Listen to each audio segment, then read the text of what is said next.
Hi, I'm your host Vasco Duarte. Welcome to the Scrum Master Toolbox podcast, where we share tips and tricks from Scrum Masters around the world.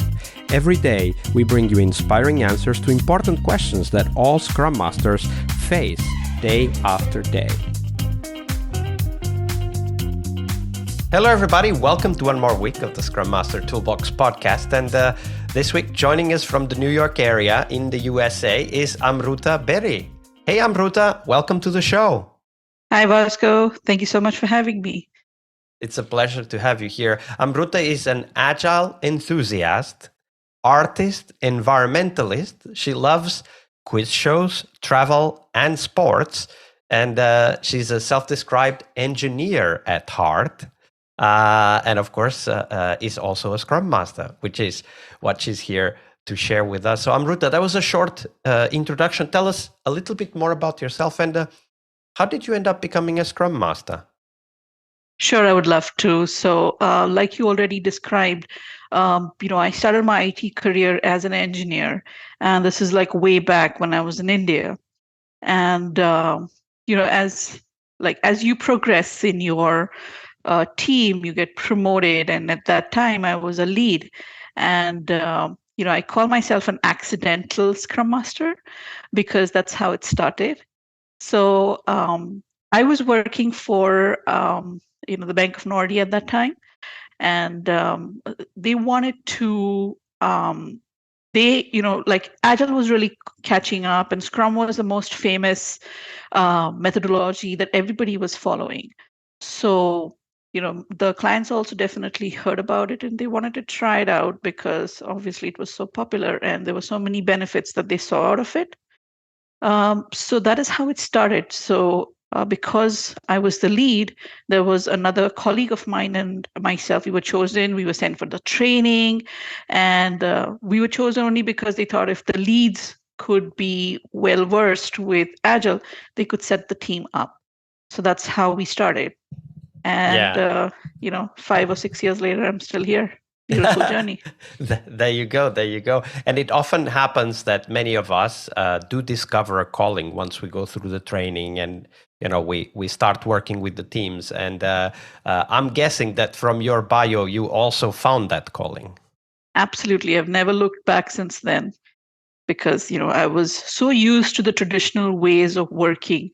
And when I had that shift of mindset towards agile principles, I could see how much difference we can create for the customers.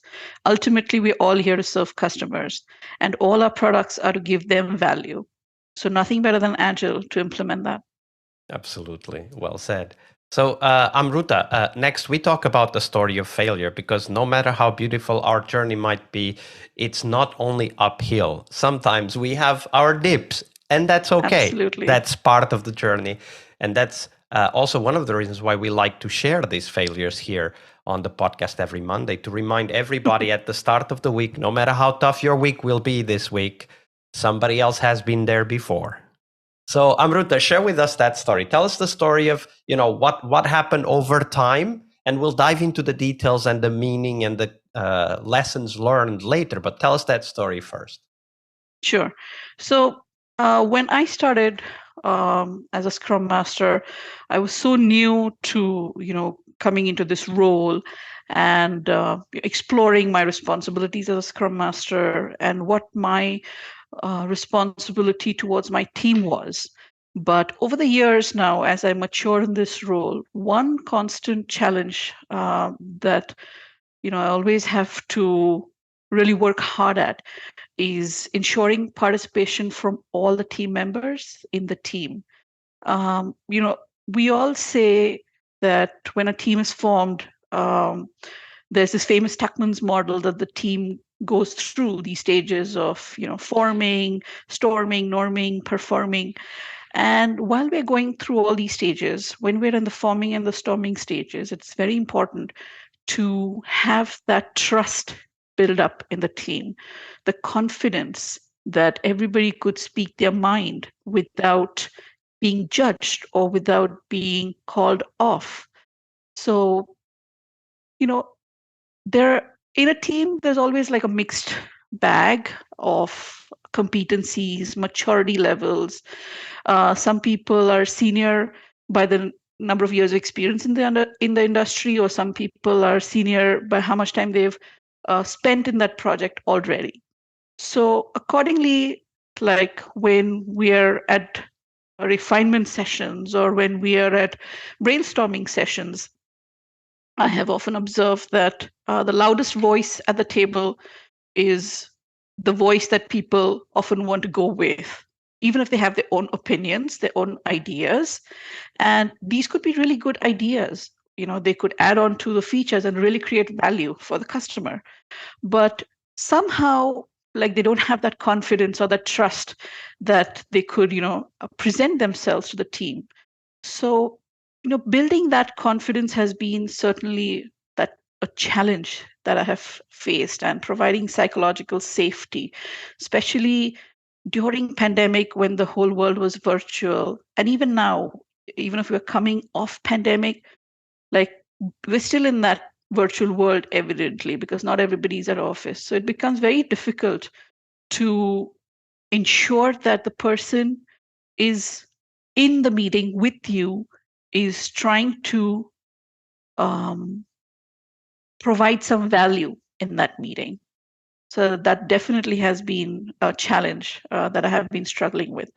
And there are many things that I have, implemented to Yeah, let's dive help into me. those. What are some of those that you have seen could help, and of course also some of those that didn't help? That's useful too. Sure. So when I started off, Agile was not um, that common, or the trend was just catching up, I would say. But as we have all matured and as the community has grown, I have like benefited a lot from participating in a lot of agile conferences where like minds, we all get together, we share our experiences, challenges like what we're talking right now. And over the years I realized that working agreements are so important when you're starting off with a team, or when the team members are new to each other. So establishing working agreements becomes so much easier to set expectations at all stages, wherever the team is. So the working agreements could be as simple as like, how do you want the meetings to be? Do you want them on video calls, or do you want them only on audio? Or certain meetings need to be, video forever. So, these kind of small working agreements, or if there is a conflict, how would you like to resolve it? Would you like to just cast a vote, or is there any other way that the team comes up with? And all these working agreements are decided by the team. They're for them and by them. So they should be easy to remember and easy to abide by. So working agreements, I think, have helped me, not 100%, I would say, but they have definitely improved how a team should collaborate, like at And least do you have 80%. a specific set of topics you go through in that working agreements meeting? Like how do you base the conversation with the team? What do you base the conversation with the team on when it comes to those working agreements? So, like I said, when I'm setting up a team, so this is like a very what do you say, a launch, when we like launch a team. This is like a good opening um, opening exercise that I do with the team, is that we all come up with our, likes and dislikes, our just open it up to the team. How do you like to communicate with, or how do you prefer people communicating with you? No highs in the team. Like, just don't say hi and leave it there. Say something, put some context over there so the other person knows what you're trying to communicate and understands the urgency to reply to you. So basically, just running through these simple question answers, which we would like encounter day to day, and what people would really relate to, basically working with one another in a team. So like one of the things that I do is, especially when I'm facilitating brainstorming sessions, not everybody wants to participate, or like I said, there are some people who just want to be quiet. So then silent writing technique would be like a good technique to draw these people out, help them present their ideas, and something like a structured go around, where, or a 1, 2, 4 all. So all these are like techniques where you could really draw out people, get those ideas, and help people participate, motivate them, encourage them. So these are just like a few examples of what should go in a working agreement.